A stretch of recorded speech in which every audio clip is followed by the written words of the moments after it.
And that's it. Now on BBC One, time for the news where you are. Have a very good night. Hello, I'm Nick Servini. Welcome to Wales Today. The headlines. David Morris, the man convicted of the most notorious murders in Wales of recent years in Clydach, has died in prison. And she lost her father to coronavirus. Now Anna Louise joins other bereaved families to campaign for a Wales-only inquiry.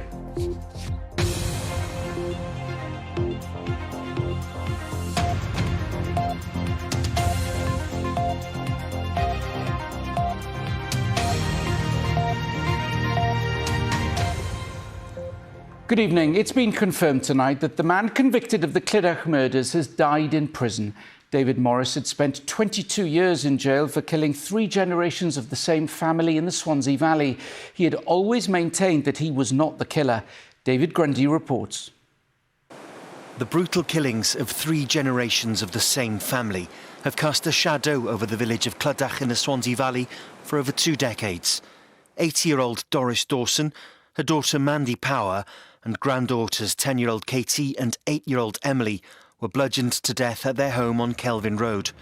Their bodies were found by firefighters who came to put out fires lit by the killer in an attempt to hide the crimes.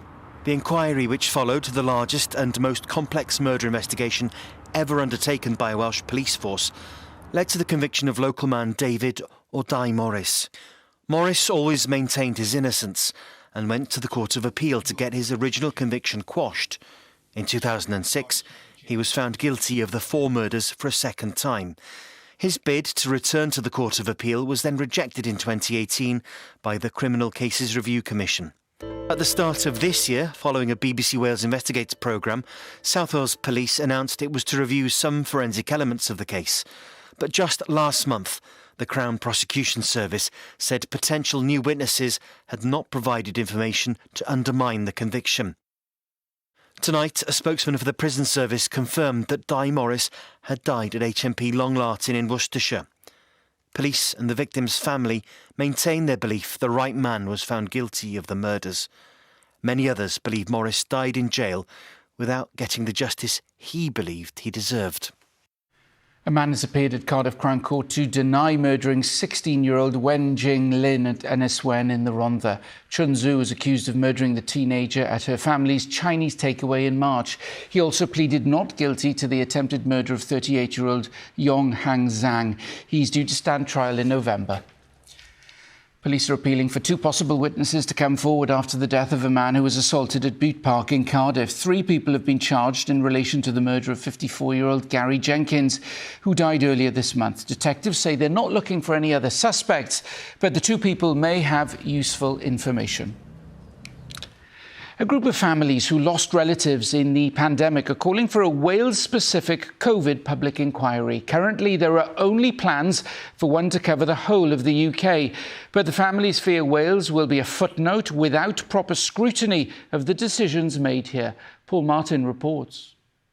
Ian Marsh-Rees was born in Tredegar and grew up in Bryn Mawr. His military service took him to Malaysia and Singapore. He then worked all around the world before retiring back in southeast Wales 20 years ago. I miss him so much. We all miss him so much. Ian had been shielding for months to protect himself from the virus. Then last October, he went into Neville Hall Hospital in Abergavenny with a gallbladder problem. We generally felt that he wasn't protected, he wasn't looked after. I felt infection control was poor. As I said, he was moved beds a number of times. The local health board has told Anna Louise 13 patients on Ian's ward tested positive for coronavirus during his time there, as well as 14 members of staff. But he was not tested on discharge. He returned to hospital days later and tested positive for COVID before his death. Your father, you know, who you love so much that you can't put it into words. 2 weeks before having, you know, sent them in for a gallbladder infection, and then 2 weeks later actually watching them die. An Iron Bevan Health Board said its deepest sympathy remains with the Marsh-Rees family and said that at the time staff were adhering to infection control procedures outlined by the World Health Organisation. Now Anna Louise has helped form a group campaigning for a Wales public inquiry. Healthcare and social care are devolved in Wales We don't want them to be a footnote in the UK inquiry. That's an idea the First Minister has consistently rejected. There will be within the UK inquiry a specific focus on the actions that were taken here in Wales. And I expect that to be a thorough investigation, and I expect it to offer the answers that families in Wales are entitled to have. The government's reiterated that point today. Anna Louise's group are now hoping to arrange a meeting with ministers to try and change their mind as they try to understand why their loved ones died. The latest weekly infection survey suggests Wales is the only nation in the UK where COVID-19 rates are still going up. The Office for National Statistics estimates more than 23,000 people here have the virus. It comes as Public Health Wales is warning people to be careful as festivals and big events take place now that restrictions have been lifted. I don't think we should be preventing people from enjoying themselves, but rather just reminding people that the virus hasn't gone away. As soon as relaxations have happened, the virus has seen an opportunity to spread, and we're seeing the case numbers go up. So our message is to enjoy yourself, but to do it safely and to take the opportunity to be vaccinated as soon as you're offered it. Football now, and victory for Swansea City with a 1-0 win away against Bristol City. Joel Pirro's first half strike proved enough for the side to register their first championship win under Russell Martin. Time to see what's in store for the weekend's weather. Here's Derek. Hello, Shemai. If you're travelling tomorrow, watch out for some heavy rain. But it's not going to rain all weekend. Sunday will be drier, and then next week, much better weather on the way. For tonight, it's a cloudy picture with showers or longer spells of rain. The rain turning more widespread, spreading in from the west later on tonight, and some of it will be heavy, and it will be another mild night. Tomorrow then, an active front will move its way slowly eastwards across the UK, bringing some heavy and potentially thundery rain. So we are in for a wet spell of weather tomorrow. Some of this rain heavy and thundery in places with a Met Office yellow warning in force. However, during the afternoon, it will turn drier and brighter with sunny intervals, but also scattered showers, and they could be heavy and thundery in places. The top temperature around 20 Celsius.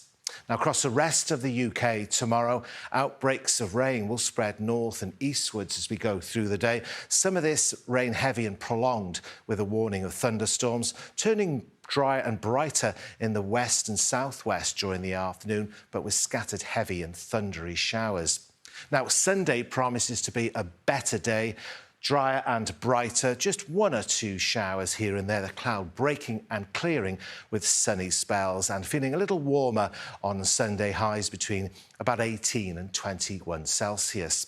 And then next week, high pressure is going to take control for a change, settling our weather down. No heat wave, but plenty of sunny spells, and it will feel quite warm, and temperatures generally in the low 20s Celsius. More like summer next week. Good night. And that is Wales Today. We'll be back with the news tomorrow evening at 20 to 6. But until then, from all of us on the late team, thanks for watching. Have a great night.